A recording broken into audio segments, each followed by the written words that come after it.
tell us how you got interested in film.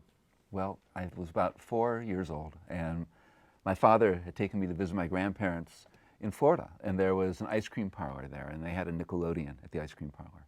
And I'd never seen a Nickelodeon before. This is, I guess, around 1960. And my father picked me up and said, look through that hood. And he dropped in a nickel, and he turned the crank, and I saw Charlie Chaplin in a short, silent short. And there was something really magical about that. And from that moment on, I was really interested in Charlie Chaplin, and by the time I was 8, I think I'd seen all of his films.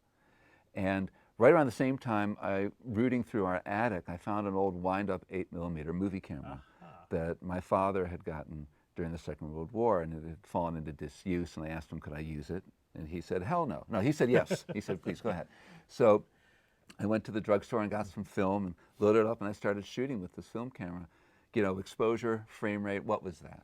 I had no idea. I was just having fun with the camera. And then when I finished the roll of film, I thought it was like a tape recorder, so I swapped it out with the take-up reel, and I re-exposed it all again, going the other direction.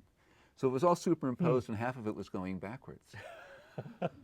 And that was my first film. You were making avant-garde films before your time. I took a filmmaking class one summer, and I really started to get more interested in cinematography at that point. So probably like my junior and senior years in high school. Do you think there's a relationship between learning still photography well and then translating that into making films? Yeah, because the aesthetics of a frame would be the same. It's, you know, it's of course much more complicated when the frame is moving and the actors are moving or the players are moving and the camera is moving. But, you know, understanding composition is something that you can learn from seeing a still frame or from looking at an oil painting in a museum, for instance. Understanding the story that the director wants to tell. And that's whether you're making a fiction film or a commercial or a documentary. It's all about story. And story is something that as human beings is hardwired into us.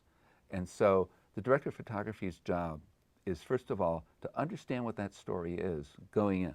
And in documentary, that's really important, because in documentary, there's like, you know, you're making thousands of decisions.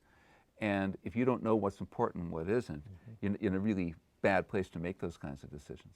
So that'd be the first thing. And the second thing is, ask yourself, what am I doing here? You know, the director of photography, what's the purpose of this job? And I think that the director of photography is there to help the director make their movie. But that's not always what you see happening on the set.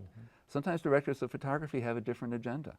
Sometimes they've become disillusioned with the director, or they're interested in building shots for their reel, or, you know, they're interested in something else that's tangential to the making of the film.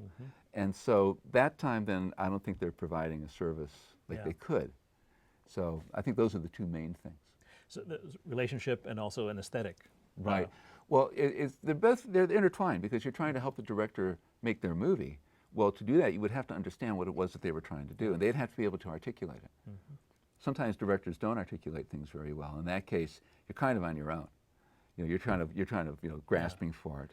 And sometimes, you know, in documentaries, it doesn't come together till the edit.